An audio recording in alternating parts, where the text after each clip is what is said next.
So much for being here.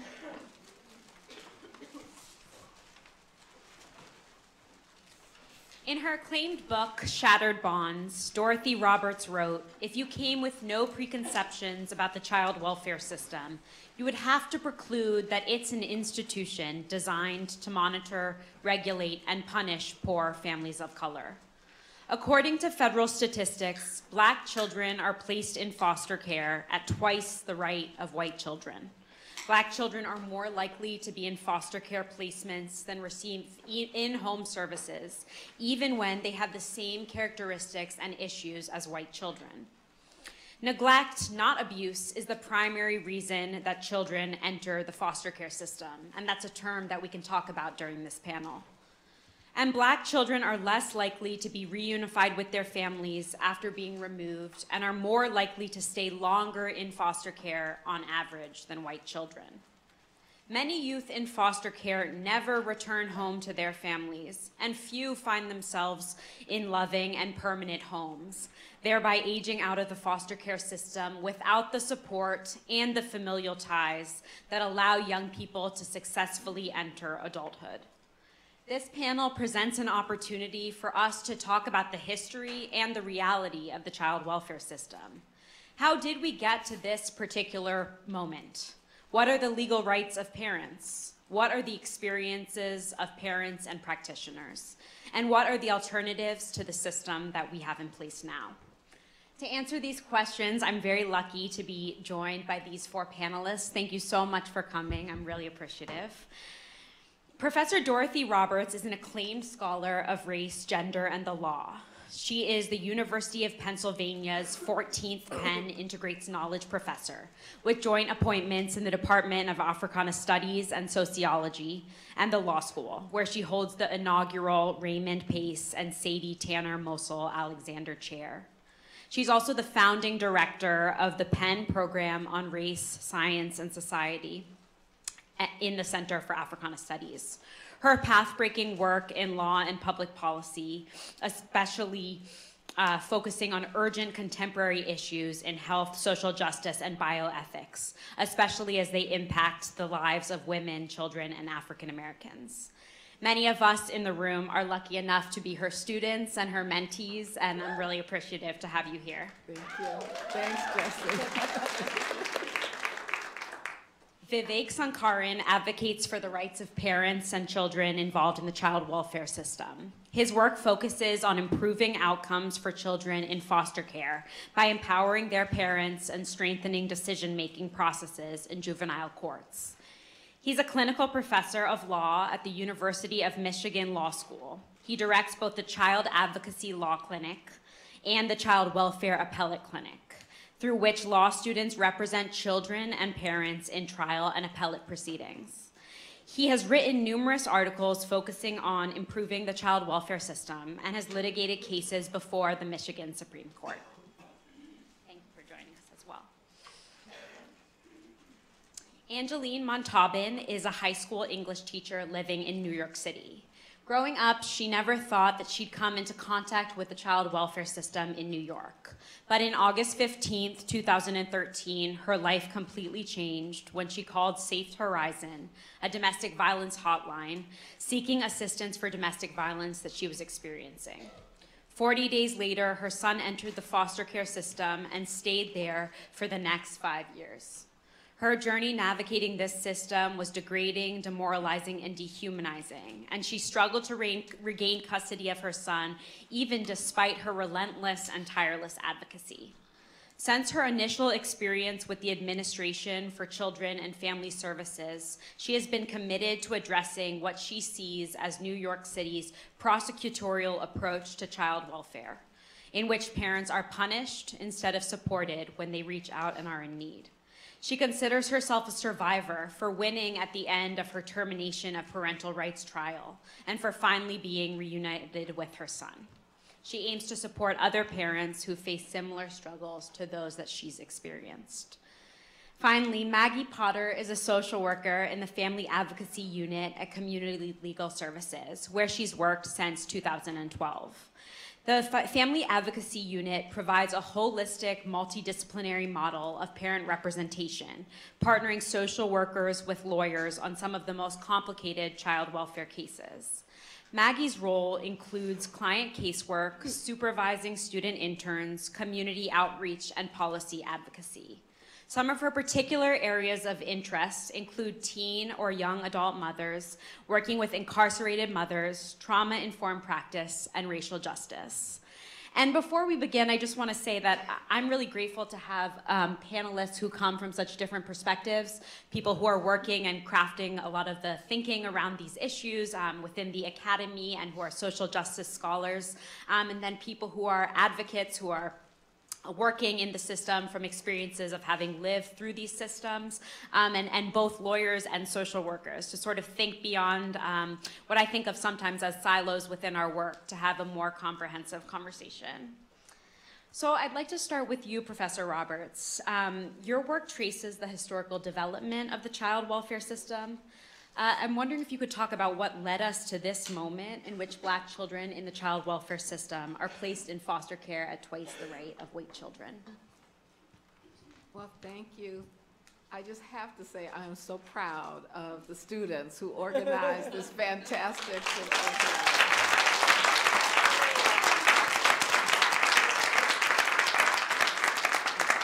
It's been great from the conception of it to the actual speakers and the discussion we've been having. Amazing. So thank you so much. And I'm also really honored to be on this panel with these great advocates for family defense here. It's an honor. So it's interesting, the child welfare system at its inception was created to deal with the struggles of white families. And Black children and their parents were excluded from any kind of services for the first part of the history of the child welfare system. If anything, the way the government intervened was to place parents in jail and children in juvenile delinquent centers. And we don't have time now to go into that history, but the history of Black children disproportionately and deliberately placed in carceral settings early on in the inception of the juvenile justice system is critical as well. But perhaps ironically, Black children began to be involved in the child welfare system only after primarily Black women advocated for inclusion in public assistance for Black families.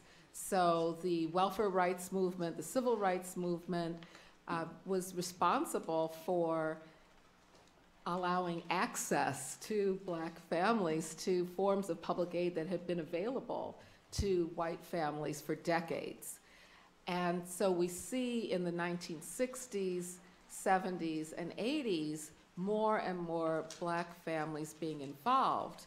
But at the same time, you see a dramatic shift in what kinds of ways the state was involved in those families. And so we can trace, and I don't think it's an accident, the increase in the numbers of Black families in the child welfare system with an increase in a punitive approach, stingier benefits tied to behavior modification, and a change in the overall attitude in the United States about these programs.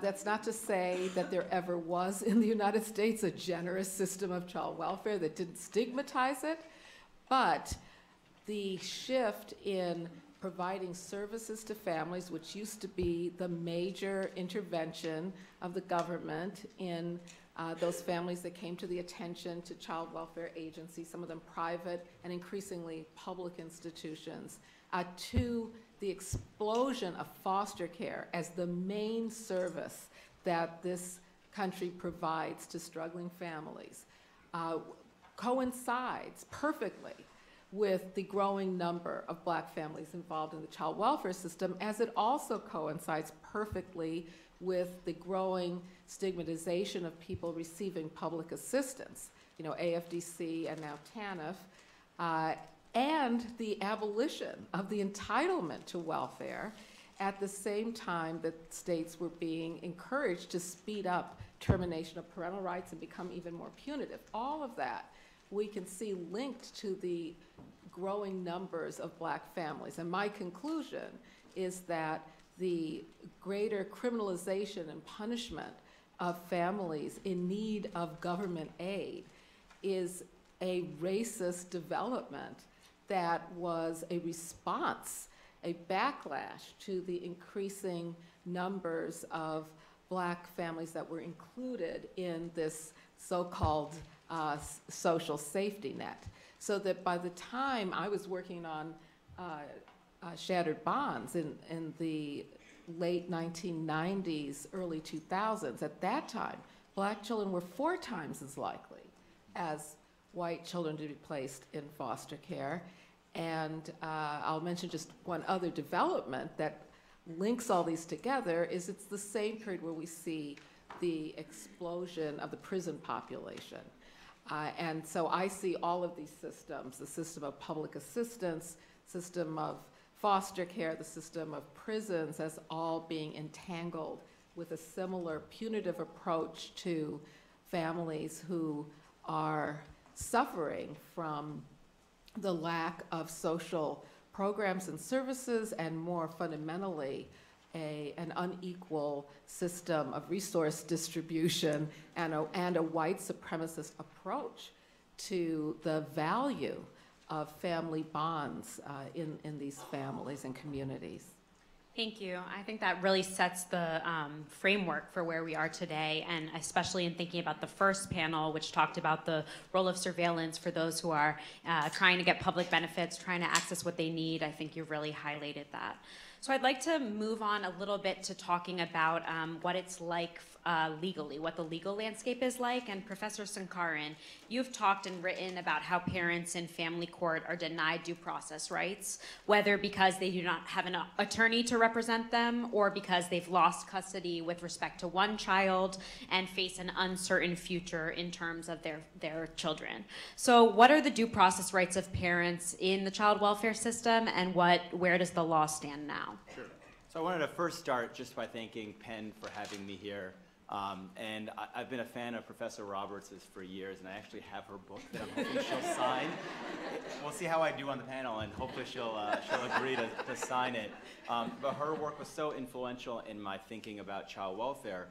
But I have to be honest, like when I was a law student, like many of you all are in the room, I never thought about, even though I wanted to pursue a career in child welfare, I never thought about issues affecting parents, issues of race in the child welfare system. And I think that it speaks to the sort of pervasiveness of a narrative that exists out there when we think about child welfare, which I think at its core is so responsible for why we have some of this setup. And what is that narrative?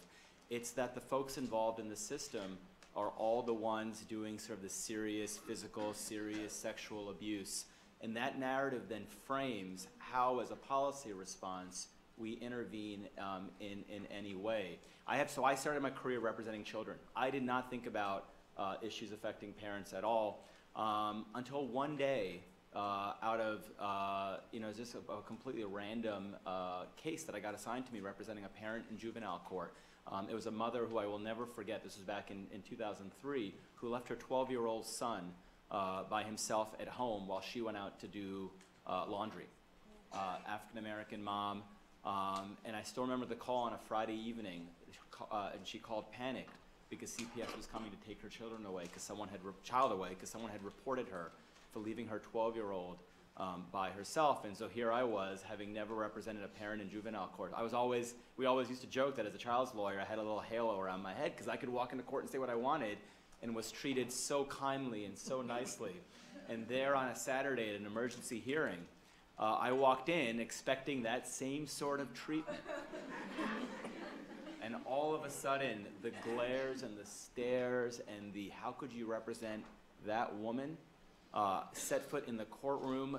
The judge, who had appeared in front of many a times, all of a sudden treated my argument so differently. My client was not called by her name, but was called a respondent because we couldn't honor her own dignity. And that, to me, was one of those, we all have these sort of transformative moments in our lives. And that experience was so, it affected my whole worldview on child welfare that I then decided to embark on a whole different path, focusing on the experiences that parents go through in the system. As Professor Roberts was talking a little bit about just the framework of how stingy we are in and how we support families, a number that really stood out to me recently that I heard from the director of the Children's Bureau was that we spend in this country $6 billion in foster care, and yet we spend $83 million for prevention services that are spread out over 56 different programs. And so for anyone who wants to sort of think about where we're getting the results we're paying for, right, and the results that we're supporting, and I think in part this is because of how we view families.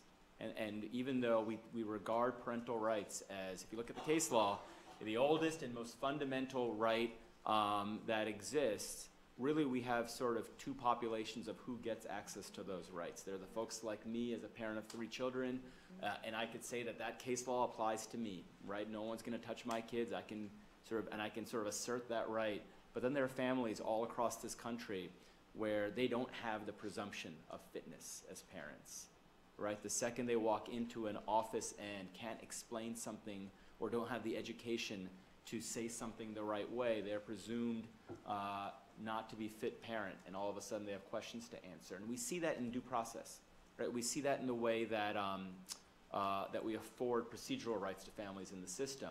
I mean, just think for a moment if any of you had, like a colleague of mine at the law school this year, came home and had a business card of a CPS worker, nudged into his door, right? You think of the panic that any of us as parents would experience at that moment with the fear of a CPS investigation. What's the first thing you think he did?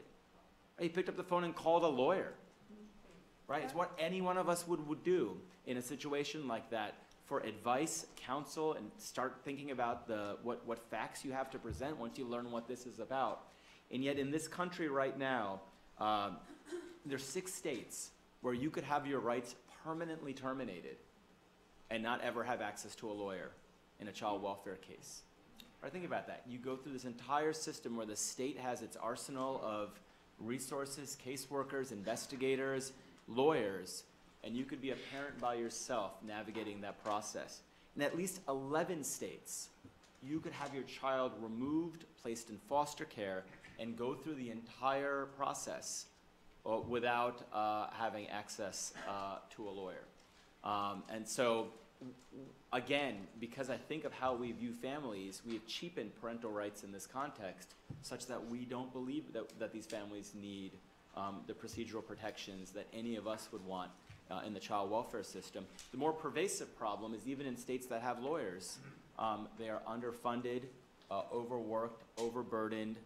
In Michigan, they get paid by the hearing. You get a couple $100 for representing a family over a 4 to 6 month time period. And if you do the math, you could make more at a fast food industry than you could being a lawyer representing a family in this system. I think, though, at its core, and as the panel goes on, I hope we can dive into this, is I think it's how we view families.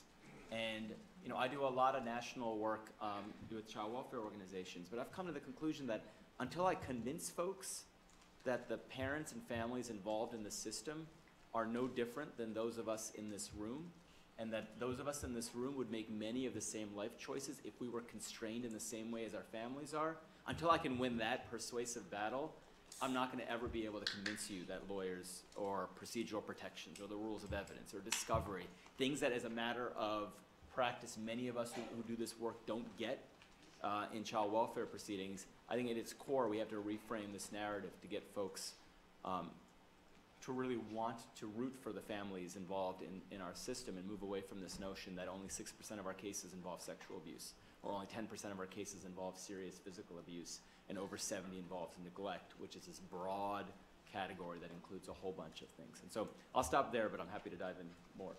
Thank you, I appreciate that. So Angeline, you've experienced the child welfare system as a mother during the 5 years in which your son was in that system, and now as an advocate for other parents. I'm hoping that you could talk about your experience navigating that system. Thank you for having me here, and I'm sorry that I am losing my voice. Okay. So let me begin by saying the entire process was degrading and dehumanizing. I was 35 when I first got into contact with the system. It is important to note that I did not have a prior case, so it was a first time for me. Being that it was the first time in my life where I've had to deal with a government agency, I was not prepared. First thing I had to learn is that these people are not here to help me or to assist me. As a parent, you have to be careful what you say to them. They will use your weakest points to bury you. My case began as a domestic violence case when I called Safe Horizon, a domestic violence hotline. The next day, a child protective specialist was knocking at my door. This was not an anonymous reporting because I was the one who called. After they came, they did an assessment. They did not try to assist me or provide any preventive services. The only thing they were concerned about is taking my son for my custody. Let me just say, like in a form, social service agency, poor people come into contact with, the people are very rude and nasty. They try to tell parents what to do and control every aspect of our lives. While they're talking to us, they are taking notes. Basically, we're under investigation. They are taking notes about every single detail about what we're saying, how we're saying it, and how we're looking. They are getting ready to prosecute us. So from the beginning, it was obvious that this was not support. From the beginning, I remember thinking that these people were dangerous. I learned once they take your child from you, it will take years from you to get your child back. And I also learned if you challenge them, they will take extra punitive measures to punish you. How does challenging the system look like? It looks like me, for example, I contacted my elected officials, my councilwoman, and informed her of my battles with the administrations of Children's Services, which is the agency in New York City, and the injustices that Black mothers were facing like myself. Challenging them is questioning them. Why was my child missing so many days of school? Or why was my child not reporting to his appointments? Because the foster care agency was not meeting the needs of my child. So it could be a simple request as a mother. Even though my child was in the system, I still wanted him to have a good life. I wanted him to have a good education. I wanted to make sure that he was okay, but they had a problem with that because they felt I was making them work harder, you know? That's just the way they looked at it. Like, you're asking us too many questions, you're challenging what we're doing, you're questioning us, and you're making us work harder. They don't want to work. So every month I was at the office of Letitia James, as you know. She's no longer the public advocate of the city of New York. I got to know her team and made more complaints about everything that was happening to me and my son. I had concerns about my son's education. I wanted my son's foster care agency to be changed, and they refused to comply with that. That was impossible because the foster care agencies are contracted and they're like private prison. Once they have a child in there, they are going to fight to keep the child in there. I mean, they look at our children like they're money.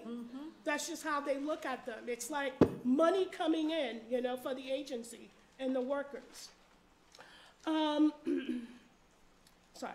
So even when it was not working out, it's very hard to change foster care agency because the way that they see it, they try to maximize their profits. Everybody's getting rich out of that system except the parents and their children. That's just the way I looked at it.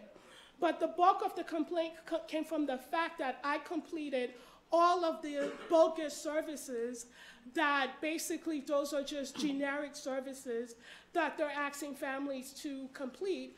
I completed all of my services, but because I chose to become an advocate, they had an issue with me. And this is how my son stayed in the system for so long. I was fortunate that during that time, I actually had employment, so I didn't really had to depend on the agency to provide many of the services, because I was very wary of the services that they were providing the parents. I did not feel that they were high quality services. I did not want to go to their doctors. I did not want to go to their whatever providers that they were providing, because I look at it as if those are the people from the system, and the system does not exist to help me. And if you really look at it, it's like a whole team of them against you. And that teams includes the doctors, whatever providers you have to go to, whether it's psychologists, psychiatrists, social workers. I mean, they have all types of social workers, forensic social workers, adoption social. I mean, they have so many titles. It's like a school district, foster care agencies. It's like a factory. It's like Walmart. They have all these people working against us. And if you have a problem with one, you have a problem with the whole system, because those foster care agencies are contracted by ACS, so they work for ACS. So if ACS wants to keep your child in the system, they get their check from ACS. That's what's going to happen. So I'm just going to give you some example of the stuff they want parents to do. For example, drug program, domestic violence program, parenting class, parent support group, anger management, mental health evaluations. They're asking a lot of parents to do that just so they could find a reason to keep your child in the system. That's just what that is. We're going to look, and we're paying doctors basically to evaluate you so the doctors could write down what we want them to write down. It's all biased, all those reports. So basically they're saying we have to complete all of those programs to get our children back. So my main concern was, well, I completed everything, but you went to your own people, you found your own doctors, you took your own classes, and we don't think that's good enough, you know? So they were questioning some of the programs that I went to, basically. Am I going over? Maybe just if you want to finish it in 30 seconds or so. Okay. And then we'll get back to a lot of this. Okay, so in my situation, my son came into care, as I said before, because I was a victim of domestic violence. So this is how the process is supposed to work. You're supposed to have like a fact-finding, basically. It's like a trial. They took your child away from you. They have to prove that they have reasonable doubts to take your child away from you. So it took about 3 years, 3 years for me to go to trial, basically. So my trial did not start until 2016. And when my trial started, it was kind of like, okay, now we have to find a reason to say, why was your son in care for so long? You don't keep a child in foster care for 3 years and then you go to trial. I mean, the judge is not going to end up saying, oh, sorry that we had your child. Your child should never have been taken away from you. It really doesn't work like that. It's a whole system against us, including the judges in family court. They're not a friend of the parents and the children. Thank you. I really appreciate your comments.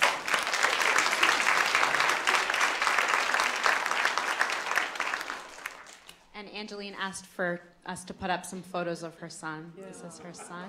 What's his name? His name is Toussaint Thoreau Edwards. His first name is actually named after a Haitian revolutionary. I'm Haitian. Mm-hmm. His second name, middle name is after Henry David Thoreau. So I named my son after revolutionaries, mm-hmm. right? Yeah. Great. Thank you. So, Maggie, you work with parents who have come into contact with the child welfare system.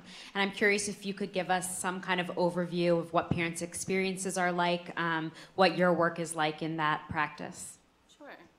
Yeah, so some of the main issues that I wanted to highlight that I see in Philadelphia coming up in many of my cases, I'd say that the number one that I want to highlight is housing. There's a lot of the cases that I work with, housing either is an issue at the outset or becomes an issue during the course of the case. We have a very old, dilapidated housing stock in Philadelphia, and so there isn't a lot of affordable housing. As Marielle mentioned earlier, there isn't even an option to sign up for Section 8 vouchers at this point in Philadelphia, and if you are on that wait list, it's a 10-year wait list. There just aren't a lot of affordable, up-to-code housing options for families. And something that I just thought of as I was listening to this initial kind of conversation is that something that people may not be aware of, a lot of my clients have jobs, but many of them also rely on public assistance to take care of their children, whether that's SSI for their children or TANF. And when your children get removed from you, those forms of income disappear, whether it's because you had to, you lost your job because you're attempting to do all of these other things, or because when your children are removed, you lose that income that you were receiving for caring for them. And so many of my clients lose their housing as a result of the fact that they've lost their income. And so this intervention that's supposed to be providing help and services and, theoretically coming in to help bolster this family's ability to care for their children causes my clients frequently to lose their housing and to be completely destabilized in their life. So that is another thing that I would highlight. Poverty is a huge issue in Philadelphia. Trauma, both at the individual and community level and kind of historic intergenerational level.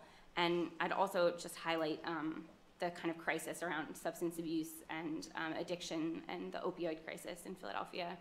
And so to elaborate on some of this and to just speak to the landscape here in Philadelphia in child welfare, I did want to bring a few statistics. So around 26% of the population in Philadelphia is living in poverty. We have the highest rate of poverty of the large cities in the country. And in recent years, we've also had the highest rate of deep poverty, which is people living at below half of the federal poverty line. So for a family of 4, that's around $12,000. That's half of the federal poverty line. And so there's around 10 to 15% of Philadelphians are living in that deep poverty. Philadelphia's child welfare system has the highest rate of removal of children of any of the biggest cities in the country. We remove children from their parents at quadruple the rate of Chicago and triple the rate of New York City, even accounting for poverty. So that's enormous. Black and African American children are vastly overrepresented in Philadelphia's child welfare system.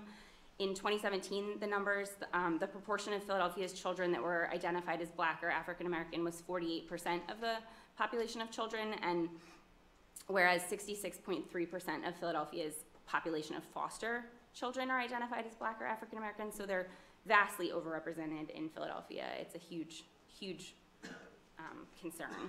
And then also one statistic just to highlight the opioid crisis is that there were over 1,200 unintentional overdose deaths in Philadelphia in 2017, so that's over 100 deaths per month happening here in the city.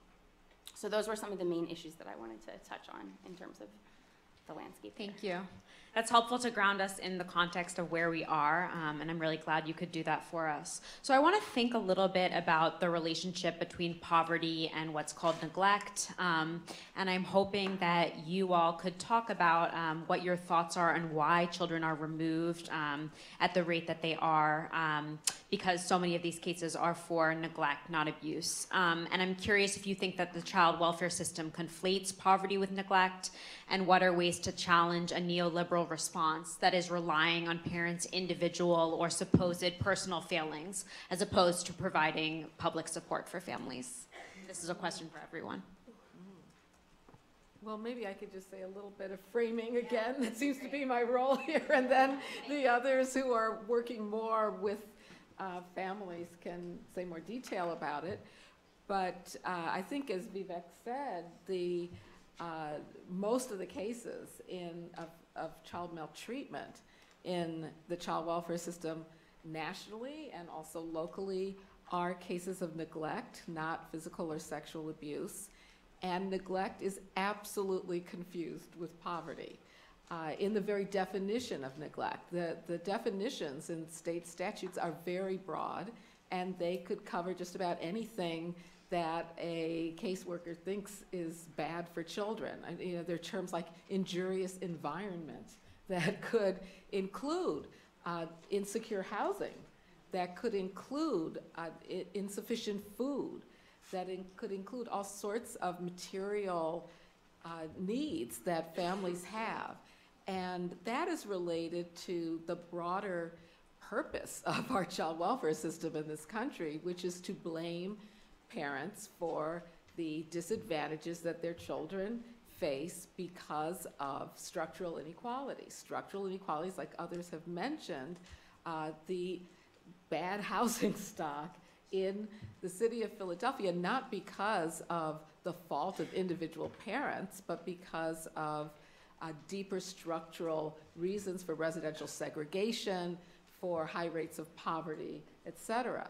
And so the conflation of neglect and poverty is not only a way to suck into the child welfare system and remove children from their families and actually patrol entire communities who have these kinds of structural disadvantages at the community level.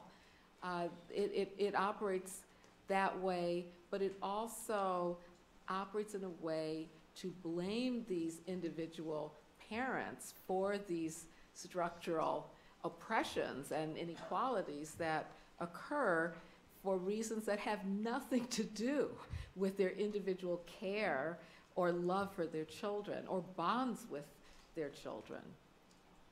Yeah, and just to add on to that, I mean, I think one thing that we have done in our conversation about foster care is really disconnected the anti-poverty conversation with that of the foster care system, such that I think most people think of foster care as a system that involves deviant parents who do horrific things to children. And so I think back even in Michigan, our previous child welfare director, who regarded herself as a foster care advocate, did so while she cut public assistance programs over and over and over again in her tenure as a director of our social services agency, and could not understand the connection between the two. Because again, in her mind, it was an individual fault, right? And I think one of the things that I struggle with the foster care system is, and I know I'm in a crowd in front of law students, that many of you come to law school sort of motivated by social justice and want to help others, and many of you go on to careers representing kids. And what the foster care system does, especially when you represent children, is it forces you to be agnostic as to why the kids are before you in the first instance, and doesn't get you to engage in that. And that's the trap I fell into for 5 years of practicing representing children in Washington, D.C., is I never asked the question, the broader systemic question of why are these families in the condition that they are in? And if we truly had a child welfare system, why aren't child welfare agencies addressing housing or lead paint or crappy schools or all of the host of problems that affect children every single day? And that is the most galling aspect. We call them child welfare agencies, but they're not child welfare agencies because they can't do a thing about the things that are truly hurting children every single day, right? They are more about holding individual parents accountable in the way that they want to, as opposed to solving problems. And until we have a broader conversation where we actually create a child welfare system, where we support families in a meaningful way before a report is made to Child Protective Services, we're never going to address the problems that we're talking about. And so, I just hope that those of us who consider ourselves sort of child welfare reformers don't narrowly focus on how do we fix the foster care system. Because as long as we remain the focus to be that narrow, we'll never get to the root causes of why these families are ending up on our caseload. I think of my client in Ann Arbor, who we won a trial and got his kids back home. The only allegation against him was that he was homeless. That's it. And luckily we had a judge who we knew and respected and understood our argument, and was willing to say that the result of his decision was that kids were going to be homeless. It was. I mean, like, because he asked, like, what was my client going to do the day after his kids got returned to him? We don't have good family housing options. And so he was going to go back from hotel to hotel, couch to couch. And that's the world that our clients navigate. Until we solve that and have resources available to families to address that, we're going to continue seeing our system take away these kids. You know what? It really bothers me that the system continues to demonize parents on a daily basis. But people do not talk about the fact that children get abused in foster care. Children get neglected in foster care every day. And I know it because I was an involved parent. I'm going to give you a brief narrative. I was complaining about my child's foster parent for over a year. They did nothing because they had a personal vendetta against me. They loved her, they hated me. So my son, I advocated for my son to continue to receive dyadic therapy. So he was receiving dyadic therapy. Dyadic therapy, if you don't know what it is, it's like parent and child therapy. So one time, my son reported to the dyadic therapy. The therapist actually was concerned about the foster parent. She didn't know, she was acting erratically. That's what she put on the report. So basically, the dyadic therapist decided that she was not going to let my son go home with the foster mother. So basically, the foster mother got really crazy. They had to call the police for her. She was yelling, "It's my child, it's my child," because the foster care agency gave her the pretense that that was going to be her son in a few years because she didn't have children of her own. My son, very handsome boy, she wanted to adopt my child and take my child from me. So basically, she's going crazy. The foster care agency at that point, because the police was called, because they had to call the state hotline on her, she could no longer be my son's foster parent. So now I knew all about this because they had to tell me about it. I mean, the dyadic therapist told me about it. Of course, the foster care agency said nothing. They didn't want me to know. So ACS did an independent investigation. I was not called in for the investigation. And then, so basically, they had to transfer my child. He was transferred into about 3 foster homes, basically. The first foster parent did not speak English, so he could not even communicate with her because she spoke Spanish. The second foster parent is that lady I'm talking about right now. So basically, I'm asking about the report of the investigation, and basically, they're telling me they can't give me any information. So I'm now talking to a lawyer who's telling me, well, I have to sue them just so I could know what happened to my son in foster care. And when your child is in foster care, legally, they're just supposed to go to the home once a month. And when they go to the home, they call the foster parent and say, "I'm coming, make sure you're home, I have to do a visit." That's it. So we don't know what's happening to our children in foster care. And when our children get abused in foster care, they don't say anything. They hide it. When our children get neglected in foster care, they hide it. And when we say something, they punish us for that. And I also wanted to make a note about the fact that they're really not interested in helping families. One thing that I did was I actually went and did an investigation on the foster care agency, the president, the board members, all of these people who are making, for example, the president of the foster care agency was making $700,000. A lot of his top executives were making $200,000, $300,000. And I don't understand why parents, when they reunify with their children, they have to go to homeless shelters in New York City, and these people are making so much money. And I didn't understand why the money wasn't coming down to the parents and the children. I didn't understand that. So, and I questioned them, like, why are you making so much money and parents can't get housing? Why aren't we building affordable housing for parents of children in foster care. Why are you making so much money? And we're not getting any assistance from that. Thank you. Yeah.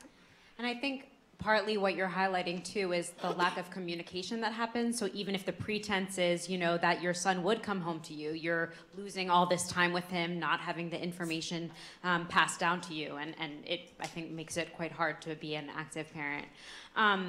Maggie, just related to that, are these similar stories to the stories of parents in Philadelphia in terms of sort of not having a sense of what's happening to their children in the foster care, trying to find that information? Yeah, I think what you were just saying, Angeline, really resonates with the experiences I have, where the individual who's on trial is the parent, and it's rarely ever the case that there is the same level of scrutiny and accountability that is leveraged against the system. And there's all this kind of, exactly as she said, there's so many people in the room to kind of back up the story of the worker or the agency to say, this is what's happening, and like, let's get back to the real point of why we're here, which is mom hasn't done her blah, blah, blah, blah, blah. Yeah. And so it's absolutely incredibly challenging for the client to feel like I'm struggling against this enormous load and this long laundry list of things that you're asking me to complete, and I have these concerns, and I am still the parent here, and yet my voice and my my experiences are not validated, and it does go back to kind of what you were saying, is in terms of like the punishment, the othering, the kind of turning that parent into they're on trial for being a bad mother, when in fact so much of what is coming out of this is a situation of social conditions that were not the fault of that parent, exactly as Professor Roberts said. Thank you.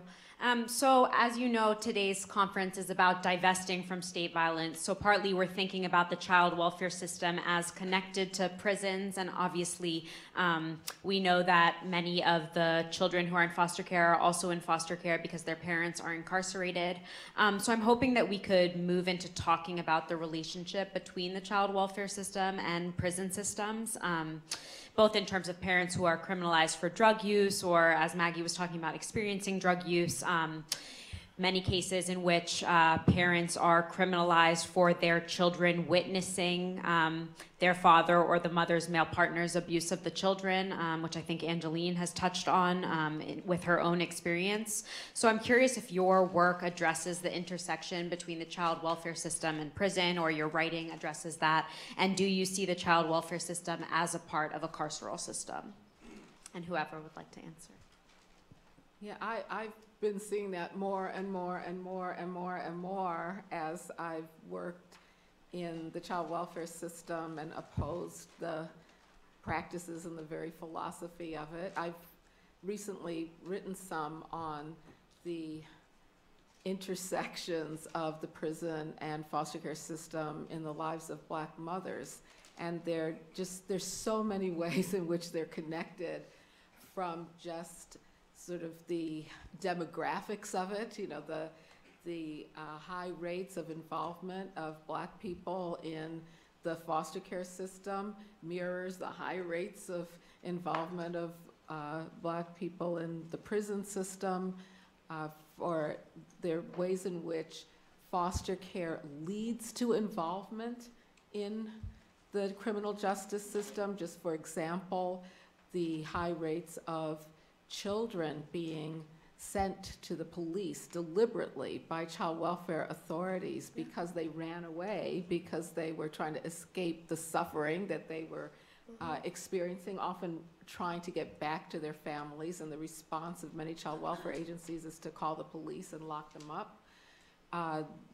From the ways in which the reasons why so many Black mothers and other mothers of color and cash poor mothers end up in prison is because of the kinds of structural inequalities and violences that we've been talking about on the panel. And then more fundamentally, the growth, as I suggested at the very beginning, the growth of the prison system, the foster care system, happened at exactly the same time, a time when under neoliberal policies, social supports were being slashed until the federal government abolished the entitlement to welfare altogether. So all of this is happening when the state is dismissing more and more and more its role in providing supports for families. The response is then to turn to carceral approaches like taking children away from their parents and putting them in foster care, like locking up people who are suffering from the oppressive aspects of various institutions in this country. So I think it's important to understand that the families we're talking about don't end up in foster care just because they're poor and can't provide for their children. They end up in foster care because foster care is the policy of the state to punish these families instead of providing services, and so that the public will look away from the horrific transfer of public funds. You know, as Angeline was saying, it's not that there isn't this money available to have a society that actually provides for people's needs. Mm-hmm. The money is there, but it's going to elite people and to industries mm-hmm. like the foster care system and to capital accumulation for wealthy people. Yep. And so at the same time that's going on, how do you turn the public's attention from that ripping off of all of us mm-hmm. in order to support a wealthy elite? You do it by saying, well, all these problems are the fault of bad parents or people who are criminals. And so building up these punitive systems is a deliberate attempt to block social change for a society that would benefit most people better. It just wouldn't be as good for the white supremacist capitalists that want to keep control of everything. And so it's, I think sometimes there's a danger of people thinking of the families involved in the child welfare system as, as being there because they're poor, and that doesn't quite grasp it. They're there because they serve their punishment serves a purpose for the particular type of regime we're living in right now that is taking away, stealing, stealing. They're if we talk about crime and harm to children, they're the ones that are harming children, mm-hmm. But putting the blame on mothers like Angeline, who only showed care for her children. And if I could just mention one of the things, you might hear in everything we're saying, this sounds like a really pathological system. What kind of system is this that a mother like Angeline, who cares for her child, who goes out of her way, I mean, you could see she's an excellent mother, right? But the things she does to show concern for her child are interpreted as reasons to keep her child in foster care. It's so, I don't want to curse, but it's so messed up. It's deeply pathological. It's like sickeningly pathological.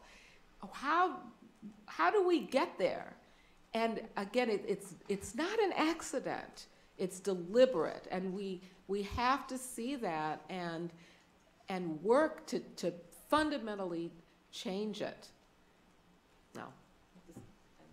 Yeah, I think to add on, we've talked a lot about the initial decision to remove a kid, but I think it's important to understand that once that child is removed, another example of many of the dynamics that Professor Roberts talked about is the clock starts ticking, right? It's the sprint to identify another option other than sending the child back home. Mm-hmm. And so while a parent is incarcerated, while a parent is facing an addiction that takes some time to work through, our system is just, you can feel it, right? 12 months. And once that 15 months hits under federal law, all of a sudden the chess match is, can we get to adoption, right? And the requirement of filing a petition to terminate parental rights as being a primary drive to get the system to rearrange the family structure so that a child can go somewhere else. You add on to that dynamic, the clock that's required to get federal funding, is bonuses, right? The fact that the federal government gives adoption bonuses to states to drive, the outcomes that the federal government wants, really complicates things, because oftentimes prison sentences are longer than the time that we give families to get their children back in the foster care system, and we do this regardless of what relationships are important to the child. And so one of the things that I've been really concerned about is that this push to termination is really agnostic to what does the child need and what are the relationships. And we've let the money sort of take away our creativity, even when a parent can't physically care for the child. Can we develop a way that this child can develop, keep relationships with the incarcerated mother or father who they have been having a relationship with for years, while acknowledging that maybe grandma or somebody else has to take care of the child for the indefinite future? And can we come up with a solution other than terminating the rights of that parent?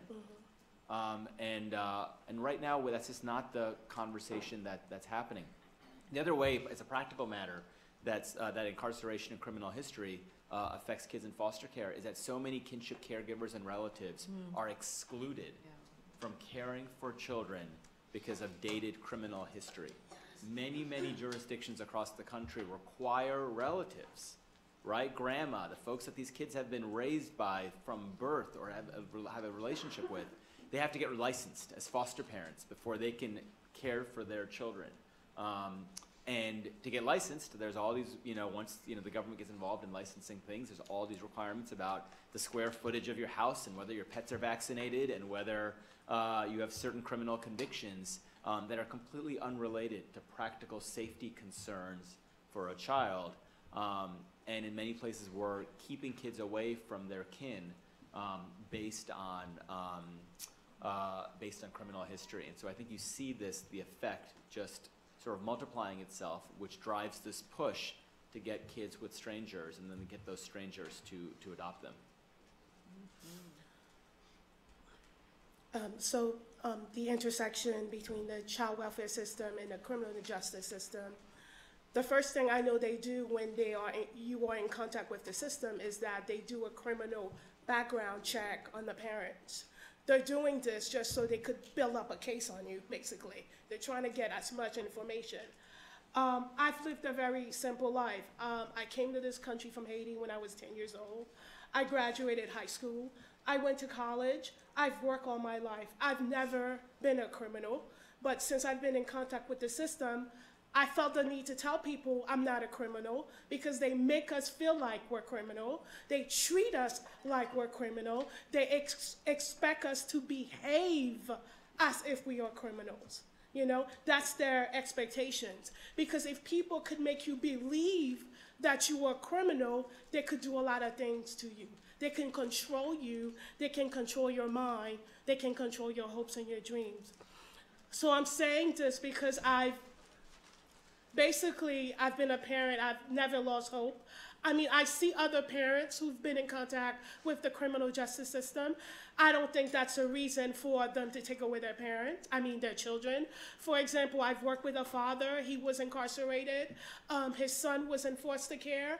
The foster parent decided that she wanted to adopt his son. So now the agency is saying because you were incarcerated for so long, now it's hard for him to get custody of his child. So a lot happens in that situation. And also, if you look at the system in terms of us having to enter a foster care agency building, there's security guards there. You go in, they're watching you. When you're having a visit, they're literally standing there watching you like you're in a prison. You're like the inmates, they're the correctional officers. That's the relationship. They're watching you. They're writing down stuff about you. They're taking notes, and everything that they're writing down, when you go to court, it's going to be presented to the judge. They're trying to make a profile on you, basically. So that's all I could say about it, the fact that parents are treated like criminals, basically. And a lot of our children, when they grow up in that terrible system, they enter the criminal justice system. I think it's about 90% of people who are incarcerated were prior, foster children. So there's a great correlation. I had a few things to respond to, but I think one is to just echo the comment made previously about the ASFA timeline, the Adoption and Safe Families timeline, and how that is what leads to the termination of parental rights on a particular kind of clock ticking.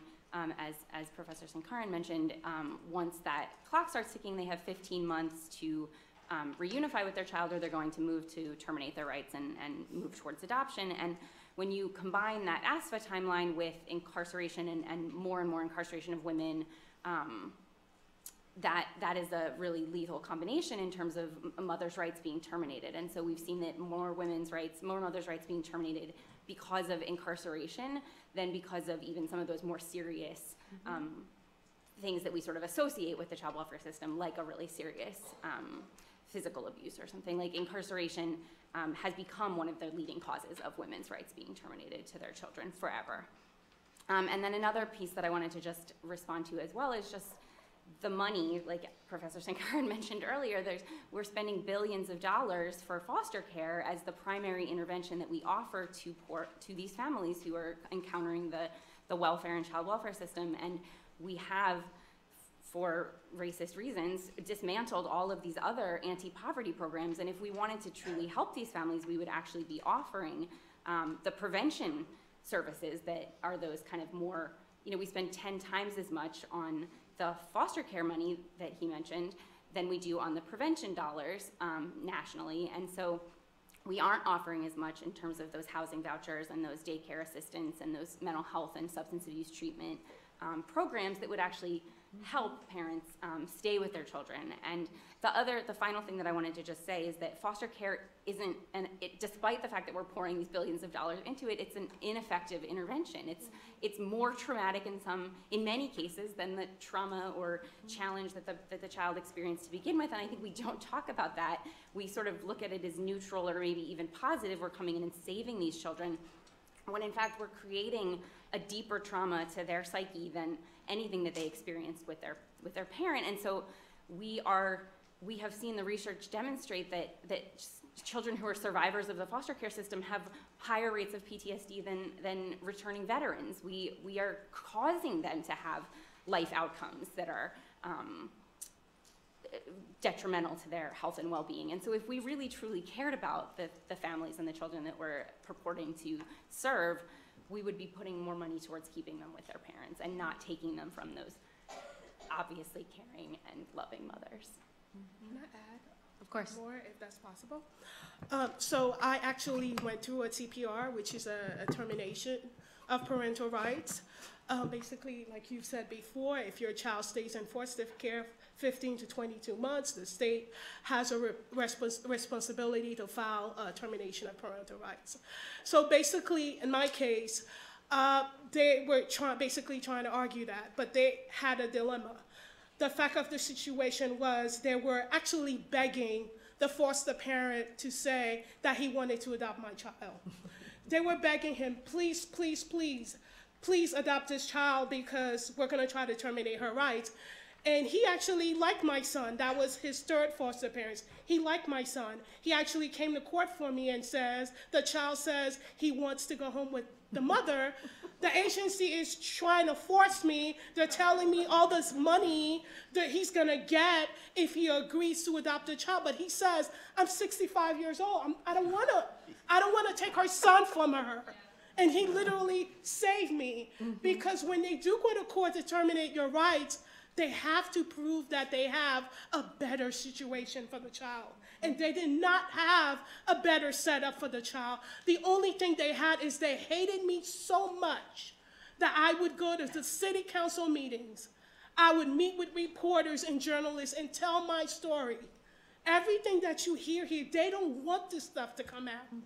They don't want it to come out that children get abused and care. They don't want stuff to come out the way they treat parents, criminalizing parents, dehumanizing parents. They don't want it to come out that they're not in the business of helping children. They don't want any of this to come out. So when you have a parent like Angeline Montauban, who's not scared of you, who's not afraid of your system, and I understand where it's coming from. I understand it's coming from the history of slavery in this country. And I understand you're trying to kill me and my family. You're trying to kill my race. So I'm going to react on that. And they didn't like that about me. And I'm not talking about just only being white folks. These were black social workers, but they're working under the umbrella of white supremacy. They work for the system. These were all these people against us, and they're writing their reports, saying stuff to keep our children in care. They're asking foster parents to say the children are happy. They want to stay in foster care. They're asking them to come to court and say they love the child, they want to adopt the child. All this nasty business, dirty business going on behind the doors that they're doing. And it's just that people need to understand, and I come here and I talk to people, I feel people really need to know that these parents are not bad people. They're trying to improve their lives against a system that wants to disrupt their lives every day.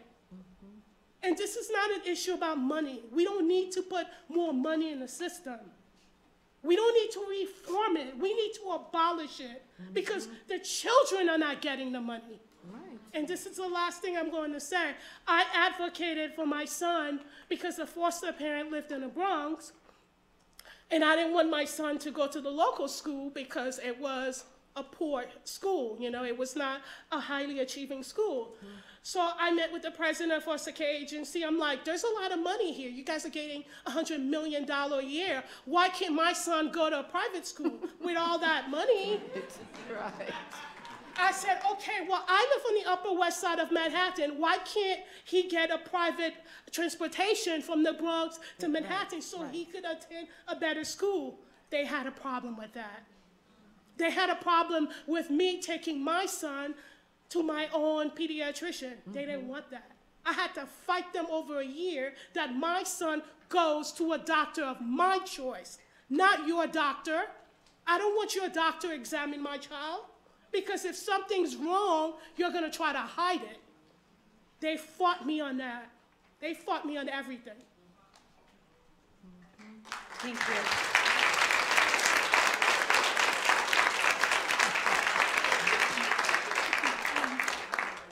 I really appreciate you sharing all of that with us. I'm supposed to move to Q&A, but I think I just have to ask one more question, which is, I'm curious, what are the wins in your work? So have there been policy wins? Have there been cases that were wins? I imagine winning your son back home with you is a win that should not go unnoticed or unsaid, but if you could talk a little bit about those moments. Well, probably one of the big wins for me is hearing Angeline mention that in her testimony, she referred to shattered bonds as, for evidence. And so being able to have my work be used by parent advocates for family defense is probably the biggest personal win. But I think more broadly, the expansion of parent organizing and the recognition of parent organizations as critical to the movement for abolition of foster care and the U.S. form of child welfare is a significant win in the work that I've been doing in collaboration with other organizations. Another recent win was the New York Times editorial series on criminalization of pregnancy that made the connections between the prison system and the child welfare system and other forms of criminalizing pregnant people, especially Black mothers. One of the segments had a photo of Suzanne Sellers, who was a parent organizer from Chicago, and told her story there. And that is a win for work that Vivek and I have both been doing in connection with an organization called National Coalition for Child Protection Forum, where we've been working to change the media's portrayal of parents involved in the foster care system from one of, pathological parents to pointing out that the real pathologies are in the way that the child welfare system is structured and framed and implemented in order to punish these parents instead of supporting them. So I think a win for me is the growing recognition that lawyering matters in this field and can make a huge impact on outcomes. So in 2009, I started a center in Detroit and ran it for about 7 years, where we worked with families before removal in a collaborative way with child welfare agencies, trying to keep kids out of foster care. First 3 years of that program in a pilot, not one of the 100 families that we had served lost their kids to the foster care system, which really gave me hope that we can do better. There's also growing evidence in places in New York, here in Philadelphia. Good legal work can really make a difference. A few years after that, I started an appellate clinic at the University of Michigan, where we represented parents whose rights have been terminated in appellate proceedings at our Court of Appeals. Typically, the affirmance rate, so the Court of Appeals just saying what the trial court did was okay, is probably about 95% in termination of parental rights appeals. We have gotten victories in about 50% of our cases. Which gives me a lot of hope that if, like, the folks in this room who are law students decide to populate this field that is not used to having huge sort of arrays of great lawyers, there is so much good that we can do as a field, because a lot of what makes this work exciting for me is a lot of the issues that have been litigated in criminal defense cases for years and years, no one has raised creative constitutional arguments in our field. And I think that a lot of our appellate courts are willing to engage with some of them because they're not in the ground level, that I think there's a lot of progress to be made. And finally, on a policy level, just recently, the federal government announced for the first time in the history of child welfare funding that federal funds could be used to reimburse states for providing counsel for parents in child welfare cases. And that's a couple of months old now, this policy. And so now states are scrambling to figure out how to strengthen their parent representation systems to access that money.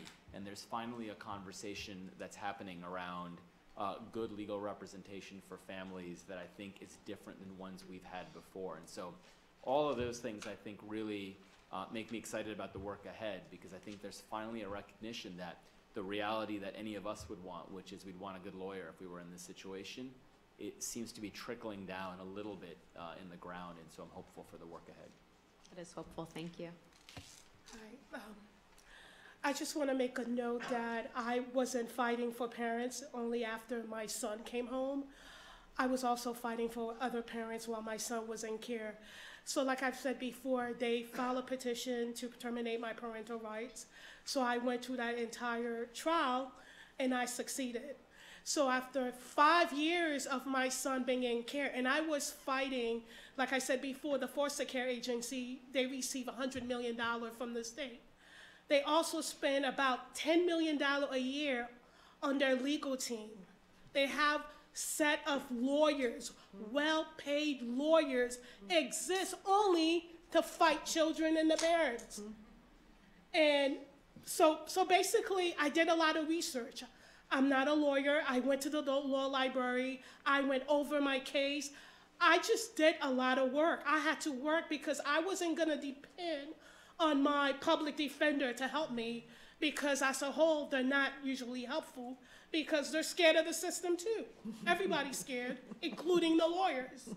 So I did a lot of the work. I got a lot of parents, people who knew me, to come to court and speak on my behalf. I was fortunate that the current foster parent, he was on my side. He really liked my son. He came to court and said that he did not want to adopt my child, that he himself wanted the child to go home to the mother. So basically, they had nothing, basically. And then I had another advocate who came to court with me. And then when she sat during the whole trial, she was like, I can't believe they were trying to take your child because they didn't like you, because they hated you.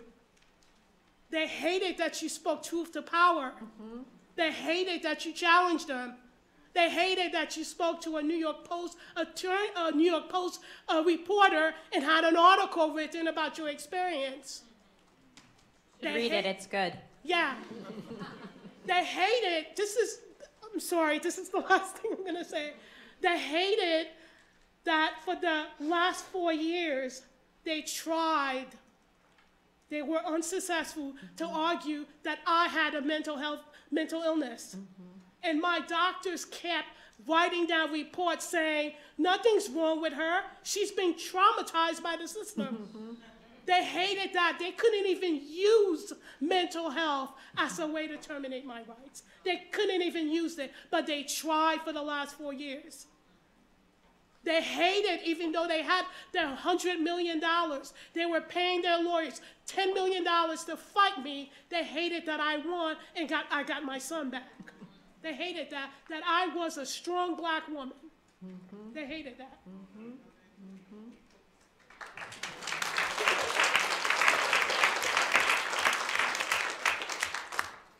I'll just mention one thing that I actually meant to say in the last question related to our work with incarcerated mothers, and that is that one part of my job in terms of community outreach is to go out to the local women's correctional facility here in Philadelphia, Riverside Correctional Facility, and do outreach to women there who are experiencing the child welfare system while incarcerated, and to kind of try to answer questions or to help connect them with folks. The main sort of takeaway that I've had from that work is just how isolated these individuals feel and how long they may be stuck up there with no one telling them what's happening on their cases. And so even just anyone coming to listen to their story and to help try to say, you know, here's the name of your caseworker, let me look up your lawyer, whatever little bit that I can connect them to. But so out of some of that work, we have kind of reinvigorated a coalition here in Philadelphia that's kind of a collaboration across different disciplines and government agencies and the Defenders Association, Community Legal Services, the ACLU, and then also really working very closely with the People's Paper Co-op, who is the folks whose artwork and the women that you saw in the video. They have been instrumental in kind of helping us, women who are formerly incarcerated, who have the lived experiences, are very present as well on this coalition, and so it's been really exciting to be seeing some kind of movement around organizing around these issues of conditions at the facilities or re-entry and the separation of parents and children, and so those are some of the topics that we're looking into fighting about, and so that's pretty exciting stuff. Thank you. So I want to take a few audience questions, which I have on my lap. The first is, recent federal child welfare reform allows reimbursements to go to preventative services as well as to foster care. Are you excited, cynical, or otherwise? So I can start. So I'm somewhat excited and somewhat cynical about it. I'm excited because finally there's a talk about using this uncapped federal entitlement, which has previously only been used to pay for foster care, to shift it to prevention.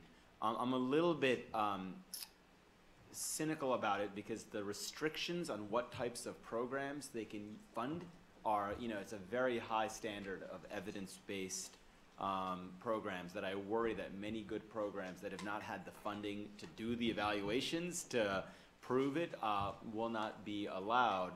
But I'm a little bit more optimistic because I have a lot of faith in the individual who is running the Children's Bureau right now, who could be in this room and would agree with everything that was said on this panel, which is traditional. That's very rare, and he is pushing a lot of these changes, and ultimately it's going to be up to him and his team to figure out what programs can be supportive. So I think overall, there needs to be a shift, and I think the shift of money to prevention is a good development. I know states are scrambling now to figure out how to push that money at the front end, and so anytime that happens, I think is a good development in our field. Great. So I'd like to move to a question which I think is about your vision for a different kind of system, abolishing the system wherever you stand on that. So the question is, as abolitionists, we tear down oppressive systems at the same time that we collectively imagine and build towards a future that promotes the autonomy, dignity, and well-being of all of us. The question is, what does this look like? How can we truly support families and apply this framework to the abolition, or, if you believe, the change of foster care? It's a big question. Yeah, it's a big question, and it has multiple dimensions to it, because as we're abolishing, we also have to be envisioning and building up an alternative, and they have to be done at the same time. And there's questions about a big picture of what this radically different way of caring for human needs would be, and then also questions of how to actually implement it. So it's complicated, and I like to remind people that, you know, this system took a long time to build up, and as we can see, there's so many intricately, you know, deviously connected parts to it that have to be untangled and all dismantled to really radically change it. So, you know, just the way that we've been talking about how the prison system and the foster care system are so deeply entangled, to radically abolish one, you would also have to you know, abolish the other. So just a couple thoughts about it. One is that it would be a form of meeting needs that isn't punitive and doesn't criminalize and vilify people for the basic needs that everybody has.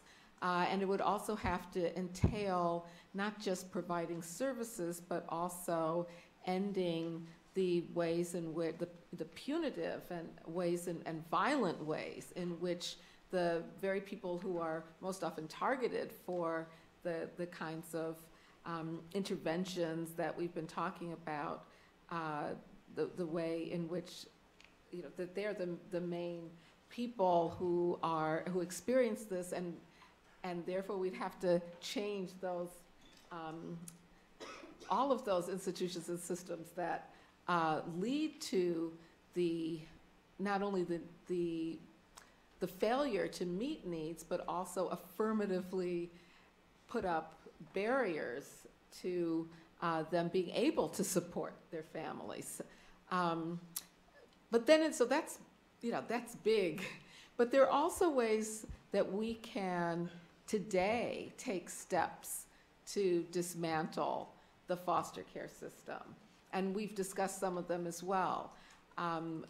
For example, contributing and supporting bail funds that help people stay out of jail so that they're better able to take care of their families, and also so that they themselves are whole and healthier and more, their humanity is more respected. That's a step that can happen now.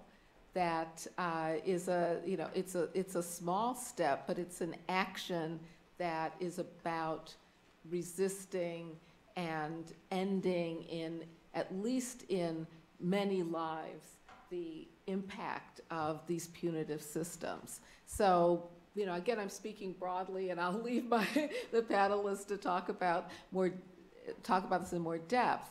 But abolition means completely dismantling the approach, this punitive approach that with all of these systems that are entangled, in order to punish people instead of radically changing our society to provide equally and humanely for everybody. And you know, there are lots of ways in which we can move toward that. Thank you. Yeah, I mean, I don't have all that much to add. I mean, I think moving towards a society where we recognize how linked our commitment to social programs and the foster care issues that we've talked about today would be a big step. I also think that there are things, short-term steps we can take within our system, right? Rethinking what the role of a foster parent is a big sort of change. And you've seen sort of pilot projects here and there where foster parents are encouraged, incentivized, really to support families as opposed to viewing themselves as a fast track to adoption. Thinking about a system that values children's relationships with their birth families even when kids can't go home. So there's, there's arrangements short of adoption and termination that, things like guardianships where you can keep connections going even when a kid can't go back home, and really valuing those types of relationships. And also you've seen some innovative stuff about like the agency recognizing that lawyers for parents matter and investing in them. Those are sort of the, like, at least in the short term, some of the out-of-the-box things. You know, in Pittsburgh, you have a child welfare director who pays out of his budget for lawyers to lawyer the cases against his own agency, and believes it to his core that it holds his agency accountable and prevents, or at least helps to prevent overreaching. So I think as we, move towards, abolishing and replacing, I think there are some short-term steps like that that could really help people sort of think outside the box about how to approach this. Well, for me, it's very simple. I think we definitely need to abolish the system. When people hear about prison abolition, they get really afraid, right? They feel, oh, we need those systems. But in terms of foster care abolition, the system's not working. Why keep it if it's not working? I mean, we could start by doing stuff that are very simple. Instead of the presidents of the foster care agencies getting a salary of $500,000, $700,000 a year, we could take half of that money and work in providing housing to families. We could start by doing that. We could also start by providing high quality services to children and their families. Those services that they're sending parents to, those are not high quality services. They're getting a lot of money to provide those services, but we're not getting high quality services. And also, a lot of people don't know that ACS, when I talk about ACS, which is the Administration of Children's Services in New York City, they have the dual role of prosecuting parents and helping parents. They're doing double jobs, and I think that's impossible. You can't do both. So right now they're talking about providing parent advocates to parents and their children. But who's hiring those parent advocates? The agency that's prosecuting me. Those parent advocates, they work for the agency that's prosecuting me. They are getting a paycheck from the agency. So are they faithful to me, or they're faithful to the agency? It's a conflict of interest. We should start by providing independent provider services. So if you're providing me services, you don't have to report to the agency. So when you write a report about the kind of person I am in my relationship with my son, you won't be biased, because you're not afraid. Because right now, a lot of these provider services, they're so afraid if they don't do something or write something that the agency approves, they're gonna lose their funding. That's why they're so afraid. Like, my son actually went to a Head Start. They weren't helpful to me because Head Start gets their funding from ACS. So all of these little agencies are very cruel to children and their families because they're getting the money from the agency that's prosecuting the parents. So I think we need to start in that way. Get a lot of the power away from ACS. They're too powerful. They control too many professionals. They control too many of the reports. They control family court. ACS has a whole floor in family court. When I started to go to family court, I'm like, why do you guys have an entire floor? It's because you're controlling the judges. Judges are afraid of ACS. And it's not a secret. Am I lying? You're the lawyer. Yeah. They're afraid of ACS, right? They are. When you go into family court, it's pretty obvious. Yes. Because you see this whole army of lawyers and social workers and psychologists on one side, and then you see a mother by herself, usually, or maybe with one public defender on the other. Yeah. It's just obvious It's when you walk into court. And we're by ourselves. Yeah. Gotta build up our team. Yeah. Yeah. Maggie? I would say my answer is definitely we should abolish the foster care system. I think it's a harmful intervention. It's actually doing more damage than good. And I also think that we could find ways to hold people accountable while not coming at them from a place of shaming and blaming. I don't think people make change from a place of being told that they're bad and that they should be ashamed, or being made to feel like a bad mom is not the place that people are going to be able to make changes out of. And so I think there are ways to hold people accountable and to work together without categorizing them as expendable and throwing the family away, throwing that parent away. And I think that if we are going to use foster care, it should be always with someone that the child knows and is comfortable with. It should only be kinship care. We should be increasing that already, and I think that is happening here in Philadelphia. And I think that I think that we should just give the money to the families. If families are struggling and they need help, I think they know better than we do what to do for themselves to improve their situations and to make whatever arrangements they need to make. And so we should just be paying them the money that we're using to keep this whole system in place. And I think, to your point, Professor Sankaran, we could have a lot of different outcomes that are different than the ones that we currently have in our hierarchy. We absolutely sort of say, okay, you have a chance at it, but then if not, we're going to permanently sever your relationship with this child.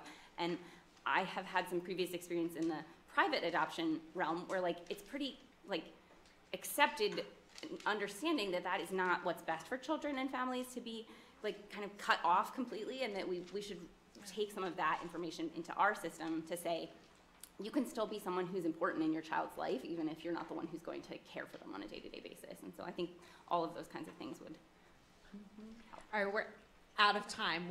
Last quick thing. I just wanted to add that while my son was in care, I advocated for the foster care agencies in New York City to be evaluated, basically, to have a rating system.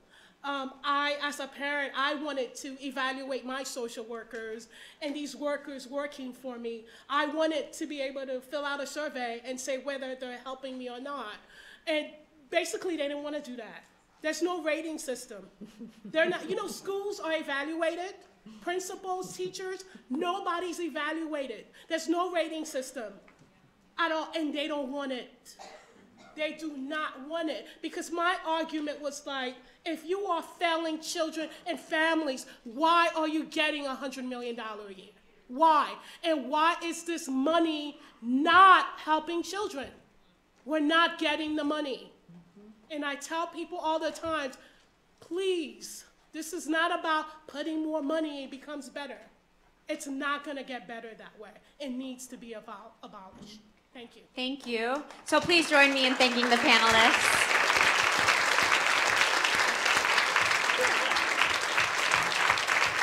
There'll be a brief break, and then Elizabeth Hinton is speaking, who's a historian on mass incarceration, so we hope you'll join us for that keynote. Thank you.